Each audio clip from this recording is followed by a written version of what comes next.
read the Bible, you must say, Lord Jesus, speak to me. जब आप वचन अध्ययन करते हैं तो प्रभु यीशु मसीह से कहें कि तुम मुझसे बात कर. You know, sometimes when I read the Bible in the morning, I read only one verse. कभी कभी सुबह जब मैं परमेश्वर का वचन पढ़ता हूं तो केवल एक ही वचन पढ़ता हूं. Because my aim is not to go through the Bible 50 times. मेरा उद्देश्य ये नहीं कि पूरे वचन को, पूरे बाइबल को मैं 50 बार पढूं. I want the whole Bible to go through me once. मैं चाहता हूं कि पूरा जो पवित्र कलाम है वो मेरे भीतर से एक बार आर पार हो जाए. If the whole Bible goes through me once, that's enough. अगर जो मेरे अंदर एक बार पूरा पवित्र कलाम चले जाए वही काफी है. Sometimes I read a verse and the Lord says, stop, listen to me. और कभी कभी जब मैं वचन अध्ययन करता हूं तो परमेश्वर कहता है कि रुक जाओ. So it's like a red light.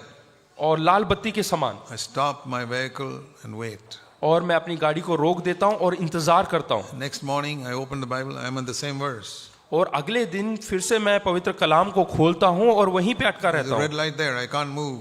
मैं आगे नहीं बढ़ पाता हूं. Have you had that experience? क्या आपको ऐसा अनुभव हुआ है? Or you just want to quickly finish? या फिर आप पन्नों को पलटकर जल्दी जल्दी खत्म करना चाहते I've हैं? done that also in my younger days. मैंने अपने पहले जीवन में ऐसा किया है Because I wanted to know the whole Bible. क्योंकि मैं पूरे पवित्र कलाम को, पूरे बाइबल को जानना चाहता हूं. I used to have two ways of studying the Bible. और दो प्रकार से हम वचन का अध्ययन कर सकते हैं. One was to read whole chapter and chapter.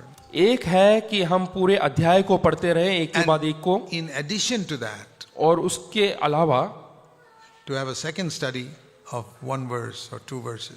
और दूसरा ये है कि हम केवल एक वचन या दो वचन का अध्ययन So करें. you must have both these ways of Bible study. और इन दो प्रकार से हम अध्ययन कर सकते हैं. Because if you just read one verse at a time, you won't even finish the Bible in your whole lifetime. हाँ, अगर जो आप एक एक वचन पढ़ेंगे तो पूरे जिंदगी में भी आप पूरे So, बाइबल को नहीं पढ़ पाएंगे. You must read the Bible in big sections every day. तो हमें जो है एक अध्याय करके जो है हर दिन पढ़ना चाहिए. Some people have the very good habit of finishing the whole Bible in 1 year. Very good.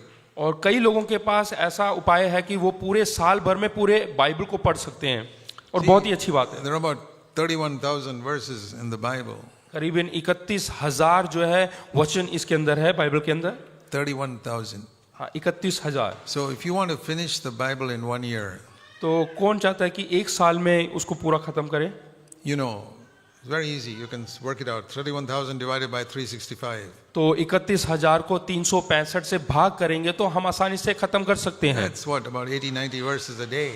80 or 90 verses a day. यानी कि 80 या 90 वचन एक दिन में. Now, you know, different. There are people who read like that and it's good, very good. और ये ऐसे कई लोग पढ़ते हैं और But ये बहुत ही अच्छी बात है. in addition to that, और उसके साथ और भी कुछ जोड़ सकते you हैं. must spend at least 5 or 10 minutes meditating on one verse. केवल एक वचन पढ़कर उसका ध्यान मनन करें. Say, Lord, speak to me. और परमेश्वर से कहें कि परमेश्वर तू मुझसे बात And कर. let those verses sink into you. और वो जो वचन है वो हमारे गहराई में उतर जाए. That is the balanced way of studying the Bible. और वो है एक प्रकार से दोनों को समतल करके हमें वचन को पढ़ने का We अध्ययन must करने do का, both. ताकि हमें दोनों तरीके से हमें समतल करना है. People ask me how I've studied the Bible. That's how I study the Bible. और लोग पूछते हैं आपने किस प्रकार से वचन का अध्ययन किया? इसी Then, प्रकार से किया. then you get a knowledge of the whole Bible. At the same time, you hear God speaking to you through individual verses. और जब हम पूरा वचन का अध्ययन करते हैं तो देखते हैं कि एक एक वचन के द्वारा परमेश्वर हमसे बात करता है. And after some time, और कुछ समय के बीतने के you'll बाद find even without opening the Bible, God may speak to you some verse in your mind. वचन बगैर, बाइबल बगैर खोले ही परमेश्वर आपके दिमाग से, मन से जो है वचन के द्वारा बात करेगा. And it's wonderful when you come to that type of life. You can be walking on the road or you can be having a shower and God can speak to you through a verse in your mind. हाँ, ऐसे आप सड़क पे चलते हुए या स्नान करते हुए परमेश्वर आपसे बात करने लगे वचन के It's द्वारा. wonderful to gradually come to the place where God is speaking to you all the time. और ये बहुत ही अद्भुत बात है, अच्छी बात है जब परमेश्वर जो है धीरे धीरे से हमेशा तुमसे बात करने That लगे. can't happen in 1 or 2 years. वो 1 या 2 साल में नहीं होगा, But make it a goal in your life. लेकिन अपने जीवन में एक लक्ष्य बनाए. I want, even if it takes 20 years चाहे 20 साल लग जाए or 10 years, या 10 साल, I want to come to the place where I can hear God speaking to me morning, noon and night. मैं उस स्तर पर पहुंचना चाहता हूं जहां पे परमेश्वर मुझसे सुबह, दोपहर और शाम को बात करे. And if I wake up at 2 o'clock in the morning, I want to hear what God is saying to me. अगर जो मध्य रात्रि के 2 बजे मैं सुबह उठूं तो परमेश्वर मुझसे बात करना I'll चाहिए. tell you why this is important. why this is important. मैं बताना चाहता हूँ ये क्यों प्रमुख बात है। Because the first word that Jesus spoke in his ministry was this. क्योंकि परमेश्वर ने अपनी सेवकाई के आरंभ में सबसे पहला, प्रभु यीशु मसीह ने सबसे पहला यही बात कहा You know था। what is the first word Jesus spoke in his ministry? अपनी सेवकाई के आरंभ में सबसे पहला वचन प्रभु यीशु मसीह ने क्या कहा था Man shall not live by food alone, कि मनुष्य केवल रोटी ही से जीवित ना रहेगा, but by every word that proceeds from God's mouth. परमेश्वर के मुख से निकले हुए हर एक वचन से जीवित रहेगा। We eat food 3 times a day. हम 3 बार भोजन करते हैं एक दिन में, I must value God's word more than that. और हमें परमेश्वर के वचन को उससे कहीं अधिक मूल्य देना So है। I must get God's word at least 3 times a day. कम से कम हमें परमेश्वर के वचन 3 बार मिलना चाहिए, Not read the Bible, ना केवल पढ़ना, but get a word in my mind at least 2-3 times a day. कम से कम हमें मन में 2 या 3 बार वचन मिलना चाहिए। I get it much more than that now. और अब मुझे उससे भी ज्यादा बार मिलता है। It won't happen in 1 or 2 years. वो 1 या 2 साल में नहीं होगा। Work at it, it'll become true in your life. जब आप उसके लिए निरंतर परिश्रम करते रहेंगे, काम करते Then- रहेंगे, तब आपके जीवन में होने लगेगा। Then you will understand what it is to walk with Jesus all along life's way.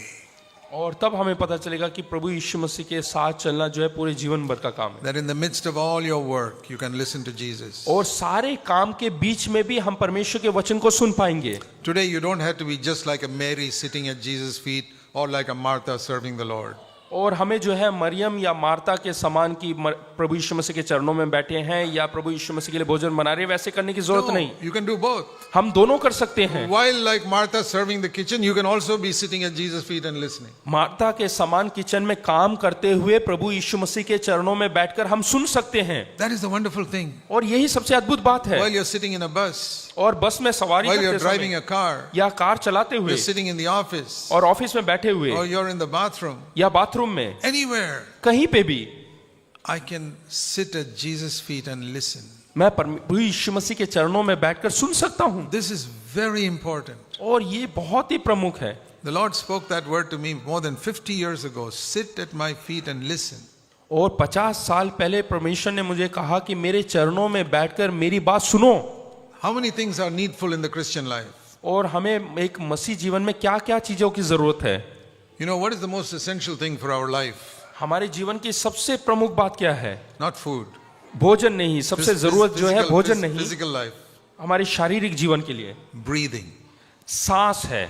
That is more important than even food because we got to do it all the time. भोजन से भी हमें कहीं अधिक ज्यादा जरूरत है सांस की। And that is a picture of living in the Holy Spirit. और वो एक तस्वीर है पवित्र आत्मा में जीवन जीना। You know, air, wind is a picture of the Holy Spirit in the Bible. जो हवा है वो हमारे पवित्र कलाम में पवित्र आत्मा को दर्शाता है। Holy Spirit is called the breath of God. और पवित्र आत्मा परमेश्वर का श्वास है। And I need to breathe all the time. और हमें उस सांस को हमेशा लेना है। And then He will speak to me. The Holy Spirit speaks God's word. और पवित्र आत्मा परमेश्वर का वचन बात करता है। So Jesus said in Luke 10:42, और लूका 10 उसके 42 में लिखा है, only one thing is necessary. केवल एक ही वस्तु की जरूरत है। That's what the Lord spoke to me 50 years ago. 50 साल पहले यही चीज परमेश्वर ने मुझसे बात किया। One thing is necessary in your life. केवल आपके जीवन में एक ही चीज की जरूरत है। Like Mary sat at my feet, listen to my word. Maryam जिस प्रकार से प्रभु यीशु मसीह के चरणों में बैठी, वैसे ही तुम भी मेरे चरणों में बैठो। A few years ago on my birthday, कुछ साल पहले मेरे जन्मदिन के दिन I said, Lord, can you give me a word? मैंने परमेश्वर से कहा कि क्या तू एक वचन दे सकता है? What do you think He told me? तो आप लोग क्या सोचते हैं कि उसने क्या बोला? One thing is needful. केवल एक ही वस्तु की Listen जरूरत to है। my word every day. मेरे वचन को सुनो हर रोज। The next year, और अगले साल in my birthday, मेरे जन्मदिन के दिन I said, Lord, give me a word today. फिर से मैंने परमेश्वर से कहा कि एक वचन दो। Lord said, one thing is needful. एक ही बात की जरूरत है। Imagine getting the same verse every time. और हर बार मुझे एक ही जवाब मिलता था। Then I realized how important it is. One thing is needful. और मुझे तब पता चला कि एक बात की जरूरत है और वो कितना विशेष है। I don't know whether all of you believe it. मैं नहीं जानता कि आप में से हर एक व्यक्ति ये विश्वास करते If हैं या you नहीं। really believed it, अगर आप सचमुच में विश्वास करते you हैं would long to hear what God says to you every single day. तो आपको जो है इंतजार होना चाहिए हर रोज परमेश्वर से सुनने के लिए। When was the last time you went without food for one day? आप में से जो आखिरी बार आपने कब बगैर भोजन के दिन काटा है? For a whole day? पूरे दिन बगैर भोजन के कब बिताया? Some of you probably never in your whole life. पूरे जीवन भर में आप में से कई लोगों ने कभी नहीं बिताया होगा बगैर भोजन के एक दिन। What about God's word? Have you received that every day? क्या आप परमेश्वर के वचन को हर दिन पाते हैं अपने जीवन में? Do you really believe what Jesus said, that receiving God's word is more important than your daily food? क्या आप विश्वास करते हैं जो प्रभु यीशु मसीह ने कहा कि अपने भोजन से भी ज्यादा आवश्यक है कि परमेश्वर के वचन को रोज अपने जीवन में पाएं? If you develop this simple habit of allowing the Holy Spirit to give you His word every day, अगर जो आप इस आदत को अपने अंदर पाल लेते हैं कि पवित्र आत्मा हर रोज आपको एक वचन दे, you will be encouraged yourself, तो आप अपने आप को प्रोत्साहित करेंगे and you'll be able to encourage others. और आप दूसरों को भी प्रोत्साहन देंगे। And needy people around you, you'll be able to bless them. और जो जरूरतमंद आपके चारों तरफ होंगे उनको भी आप आशीष दे पाएंगे। Here's another word the Lord spoke to me from Isaiah chapter 50. यशायाह नबी की किताब 50वें अध्याय से परमेश्वर ने मुझसे बात किया। Beautiful verse. It's actually referring to Jesus, a prophetic reference to Jesus. और प्रभु यीशु मसीह के बारे में जो भविष्यवाणी की गई है वही वचन यहाँ पे है। Isaiah 50 verse 4. यशायाह नबी की किताब 50 उसका 4था वचन Verse 4 middle. और बीचवा हिस्सा। He wakens me morning by morning and wakens my ear to listen as a disciple. भोर को वह नित मुझे जगाता और मेरा कान खोलता है कि मैं शिष्य के समान सुनूं। How did Jesus live? किस प्रकार से प्रभु यीशु मसीह ने जीवन When बिताया? he woke up in the morning, he said, "The Father has woken me up this morning." और भोर को वो जागता था और कहता था कि मेरे पिता ने मुझे जगाया है। And he says, "My Father has woken me up to listen to him this morning as a disciple." और मेरे पिता ने मुझे जगाया है, मेरे कान को खोला है एक शिष्य के समान ताकि मैं सुनूं। And whatever he said to me, verse 5, I was not disobedient. I didn't turn away from it. और वचन में 5वें वचन में कहता है कि जो कुछ उसने कहा उसका मैंने विरोध नहीं किया, ना पीछे हटा। Even if people struck me or spat on me, verse 6, I accepted it if that was God's will. और मैंने मारने वालों को अपने पीठ और गोल को जो है नोचने वालों को अपने गाल दिखा दिए। I didn't turn back. If that was God's will, I accepted even that. और ये परमेश्वर की इच्छा थी इसलिए मैं उससे भी पीछे ना हटा। Every morning he woke me up to listen. हर भोर को वो मुझे जगाता था ताकि मैं उसकी सुनूं। That doesn't mean he had a half an hour quiet time. इसका अर्थ ये नहीं कि वो आधा घंटे का समय जो है The Lord woke Shanti him से up. परमेश्वर के The साथ Lord बिताता woke him up in the morning, and his heart's ear was open. इसका अर्थ ये है कि परमेश्वर भोर को उसको जगाता था, उसके हृदय के कान खुले हुए थे And it was open the whole day. और वो कान परमेश्वर के लिए पूरा दिन खुला रहता था। He was listening the whole day. पूरा दिन वो सुनता था। And because he was listening all the time, क्योंकि वो हमेशा परमेश्वर से सुनता था, the ear of a disciple, एक शिष्य के कान के समान। एक verse 4 first part, और he had the tongue of a disciple also. और उसका जो जीभ है वो भी सिखाने वालों की तरह था। And with that tongue, it says in verse 4, he could give a word that encouraged or sustained some weary person who came to him. हाँ, वो प्रभु यहोवा ने मुझे सीखने वालों की जीभ दी है कि मैं थके हुओं को अपने वचन के द्वारा संभालना जानूं। You know, all around you are weary, discouraged people whom the devil has got a hold of. और हमारे चारों तरफ ऐसे लोग हैं जो थके मंदे हुए हैं। They won't come to a meeting like this. वो इस प्रकार के सभा में नहीं आते I will never meet them in my whole life. और मैं पूरे जीवन भर में उनसे नहीं मिलूंगा। Listen to this. यहाँ पे ध्यान दीजिएगा, There are some people कुछ ऐसे लोग हैं who only you will meet and nobody else in this room will ever meet. और केवल आप उनसे मुलाकात कर पाएंगे और उसके अलावा कोई और उनसे नहीं मिलेंगे। There are people you meet, even your wife will never meet in her whole life. और ऐसे लोग हैं जिनसे आप मिल सकते हैं, यहाँ तक कि आपकी बीवी भी उनसे पूरे जीवन भर में कभी नहीं मिलेंगे। I can say to every person here, even children, यहाँ तक कि बच्चों से भी मैं कहना चाहता हूँ, There are some people you meet, nobody else in this room will ever meet in their whole life. कुछ ऐसे लोग हैं जिनसे आप मुलाकात कर सकते हैं, बाकी जितने यहाँ पे कमरे में बैठे हैं वो लोग अपने जीवन में भर में भी उनसे मुलाकात नहीं कर पाएंगे। We can say that is the little world of people whom you know. और वो छोटे से दुनिया के लोग हैं जिन्हें आप जानते हैं, Nobody else knows them except you. और आपके अलावा कोई और नहीं जानता उन्हें। And listen to this. यहाँ पे ध्यान दीजिएगा, God so loved the world, परमेश्वर ने जगत से ऐसा प्रेम किया, that little world of 20-30 people whom you know.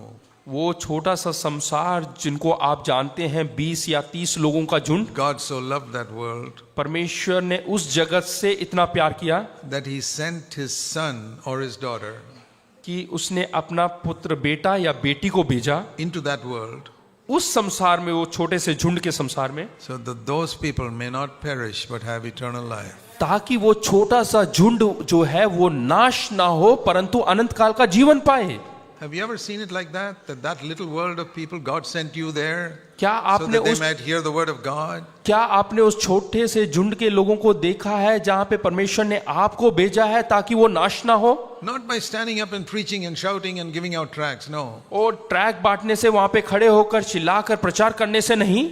It says that he might sustain that one weary person. ताकि वो छोटा सा जो थके हुए एक व्यक्ति है उसको संभाल सके। You know, Jesus did not help everybody in Israel. और इज़राइल के हर एक व्यक्तियों की मदद नहीं किया प्रभु यीशु मसीह ने। Have you read that place where in John chapter 5 he went to the pool of Bethesda? और वहां पे देखते हैं कि बतेस्दा के पुल के पास गया, There were hundreds of sick people lying there. वहां पे बहुत सारे बीमार लोग थे। He went in, वो वहां पर गए, healed one person केवल एक व्यक्ति को चंगाई दिया and went away. और वहां से चले गए। Jesus' ministry was often like that. और प्रभु यीशु मसीह का सेवका इसी प्रकार का Because था, only one person was ready there to be healed. केवल एक ही व्यक्ति वहां पे चंगाई पाने के लिए तैयार था। What about all the other hundreds of sick people? और वहां पे सैकड़ों जो बीमार लोग थे, उनका क्या? They needed healing, but they were not ready for it. उनको भी चंगाई की जरूरत है, लेकिन वो लोग तैयार नहीं थे। Don't condemn yourself that I have to witness to everybody in my office and everybody in my school. आप No. अपने आप को ऐसा दोषी ना ठहराए कि मुझे अपने ऑफिस के हर एक व्यक्ति को सुसमाचार सुनाना है। Like it says in John 5. जैसे कि यूहन्ना 5 में है, In Bethesda there was a multitude of sick people. और बतेस्दा का जो लेख है, पौंड है, वहां पे बहुत सारे लोगों को चंगाई In पाना your था। school, in your office, there are multitude of defeated, discouraged people. आपके स्कूल और ऑफिस में बहुत सारे लोग ऐसे हैं जो थके हुए, निराशा में हैं। The Lord may send you like Jesus to one of them. हो सकता है कि परमेश्वर जैसे प्रभु यीशु मसीह को एक ही व्यक्ति को चंगाई देने के लिए That- भेजा, वैसे ही आपको भेजे। That one weary person to whom God wants to give a word through you. ताकि एक थके मंदे हारे व्यक्ति को आप संभालने के लिए परमेश्वर आपको उनके पास भेज सकते हैं। You may not be able to preach like me, but they won't listen to me. और हो सकता है कि आप मेरे समान प्रचार ना कर सके, लेकिन वो मेरी प्रचार को नहीं सुन Because पाएंगे, they'll never meet me. क्योंकि उन्होंने कभी मुझे मुलाकात नहीं किया। Nobody in this room will meet them except you. और यहाँ पे कमरे में जितने लोग बैठे हैं वो सब लोग उनसे मुलाकात नहीं कर सकते, केवल आप ही उनसे मिल How सकते can हैं। you have a word to help them? आप किस प्रकार से उनको वचन दे सकते हैं उनको मदद करने के लिए? If you listen to God from every morning from now onwards. अगर जो आज से आप हर सुबह परमेश्वर से वचन पाएंगे, उसकी सुनेंगे, केवल तभी। To encourage people who are discouraged. और जो थके हुए हैं उनको प्रोत्साहन देने के लिए। Isn't that an easy ministry to do? ये कोई आसान सेवका ही नहीं है करने के Maybe लिए। you can't preach a sermon. हो सकता है कि आप पूरा एक प्रचार ना कर पाए, You can preach one sentence. एक लफ्ज आप बोल सकते हैं। Learn to listen to God's word. परमेश्वर की वचन सुनने को सीखें।